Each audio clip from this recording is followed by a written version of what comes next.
Government की निगलेंसी थी आहे ईअं न आहे। असल में असां अवाम जी ॻाल्हि आहे, अवाम खे माण्हू चई नथो सघे, पर अवाम में भी वो शऊर अञा ताणी कोन्हे जो उन शइ खे ऑर्गेनाइज़ करे या जेका शइ शऊर हुकूमतूं ऐं रियासतूं ॾींदियूं आहिनि। साईं मार्स कयां त कोशिशि त असां जेके हले थी पई त उन तरीक़े सां अॻिते अचूं, पर असांजे सिस्टम जेको जीअं लोकल गवर्नमेंट सिस्टम आहे उन में कुछ ग़लतियूं आहिनि जेके अॻु में कयूं वयूं हिन लोकल गवर्नमेंट सिस्टम खे अॻु में आणण खां, जंहिंमें भर्थियूं जीअं तरीक़े सां थियूं, माली जी जाइ ते भी माण्हू भर्ती थिया, जेके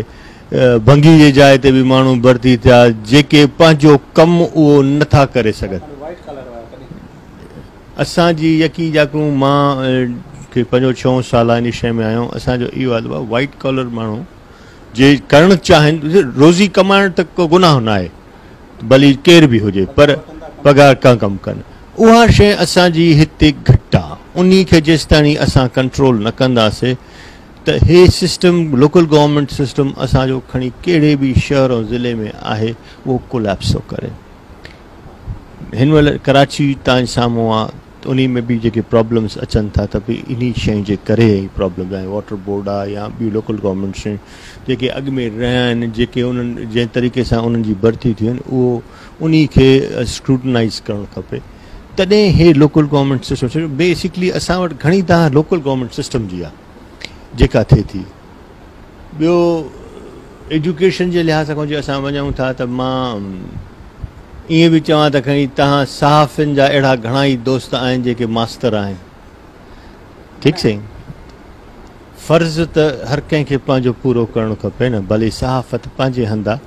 पर टाइम तोखे पंहिंजो उहो ॾियणु फ़र्ज़ु आहे, जेका सरकारी हिकिड़ी ज़िम्मेवारी आहे, पगार वठे थो, उहो मास्तर जो पंहिंजे न वेंदो, किथे कंहिं प्रेस क्लब में वेठो हूंदो, मास्तर पार्टियुनि जा उहिदेदार बि आहिनि, भली हुजनि साईं, मां सहाफ़त में न हर शोबे में उहो ई अर्ज़ु थो कयां त चाहे मास्तर, मुंहिंजो सिर्फ़ु इहो चवण जो त 2-3 निशानदेगी लिहाज़ खां तव्हां जेको कमु जंहिं माण्हू जो हुजे उहो माण्हू कमु थींदो हलंदो, तॾहिं मां तव्हांखे चयो इहो शऊर, इहे त पढ़ियल लिखियल माण्हुनि जो शऊर जी ॻाल्हि था कयूं, असां कंहिं